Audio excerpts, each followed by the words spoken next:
নবীজি একদিন দোয়া করতেছেন, পেছনে রুমে ঢুকে গেলেন ওই সময়ে আয়েশা রাদিয়াল্লাহু আনহা। তিনি দেখলেন নবীজি হাত তুলে দোয়া করছেন, তা আমিও একটু শরীক হয়ে গেছে। ওই টাইমে নবীজিও বলতেছেন, আল্লাহ কিয়ামতের পেরেশানির দিনে যখন মানুষ পেরেশান থাকবে, আমি যেন ওই পেরেশানিতেও আমার খাদিজাকে ভুলে না যাই। পিছনে হাত তুলছে কে? পছন্দ হয়েছে দোয়া। যখনই শুনছেন খাদিজার কথা, তিনি ভাবছিলেন মনে হয় এখনই নবীজি আমার নাম বলবেন। যখনই বলতেন খাদিজা, শেষ দোয়া। নবীজি দোয়া শেষ করার পরে তিনি বললেন, ইয়া রাসূলুল্লাহ, বলেন সাল্লাল্লাহু আলাইহি ওয়াসাল্লাম, আপনি কামটা করলেন কি কামটা করলেন আপনি কেন আমার নামটা বললেন না? আমাকে আপনি কম বয়সে ঘরে আনছেন, আপনি কেন আমাকে দোয়ায় প্রথম বললেন না? উত্তর দিয়েছেন কি শুনেন।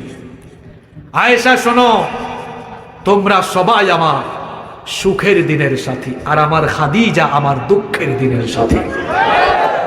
কি বুঝলেন? খালি ঠিক ঠিক যে কোন যে ছেলেরা প্রতিষ্ঠিত হওয়ার আগে বিয়ে করবে, সারাটা জীবন বউকে কদর করবে, কোনো সন্দেহ নাই।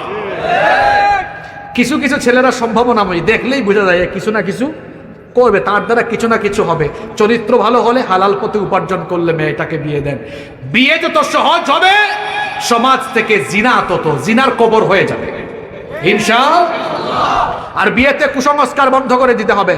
তোমরা যারা বিয়ে করো নাই, যুবকদেরকে বলছি, বিয়ের সময় বদনা থেকে নিয়ে এসি পর্যন্ত সব দিতে হবে। এরকম ইতরের মতো ছোট লোকে মন মানসিকতা দেখাবা না। একটা বাপ তার মেয়েকে 18, 20, 22 বছর কত কষ্ট করে ভালোবাসা দিয়ে লালন পালন করেছে, ওই কলিজার টুকরা ধনই তো তোমাকে দিয়ে দিল। ওইটা নিয়ে চলে আসো, বাড়তি কিছু চাইতে যাইও না।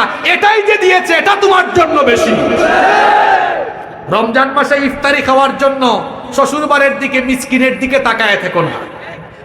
কুরবানির ঈদ আসলে শ্বশুর বাড়ি থেকে রান আসবে, তাকায় থেকো না। এই সকল রুসুম ইসলাম বানায় নাই, এগুলো মানুষ নামের কিছু অমানুষ বানিয়ে সমাজকে কলুষিত করে ফেলেছে।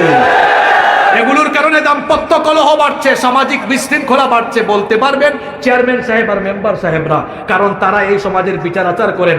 তারা জানেন এইসব বিচার আচার, যৌতুকের বিচার, পরিবারের হাজব্যান্ড ওয়াইফের ঝগড়া যাচ্ছে, কি বলেন মেম্বার সাহেব, চেয়ারম্যান সাহেব, এগুলোর বিচার করতে করতে ওনাদের ঘুম নাই, রাতের ঘুম নাই, দিনের বেলা কত কষ্ট। এগুলো কমাইতে হলে এই সকল অপসংস্কৃতিকে সমাজ থেকে নির্মূল করতে, যৌতুক দিব না, যৌতুক নিব না ইনশাআল্লাহ।